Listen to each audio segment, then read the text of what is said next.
بنقول ان احنا جايين بنمثل الحكومات يعني مع كامل احترامنا ليها، الا ان نقطه الحكومات بتبدا بعدين الخطوه الثانيه. احنا جايين بنبني قاعده اساسيه هي اللي هننطلق منها.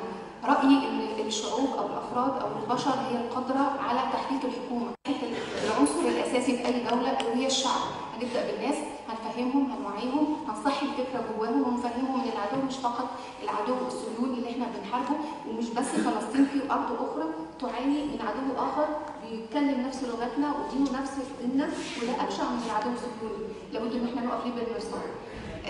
فانا سعيده ان انا اتعرفت بيكم، واتمنى المره الجايه زي ما يكون عددنا اكبر كمان اجي راسا من القاهره على الجمهوريه بدون اي ترانزيت في الجزائر ان شاء الله.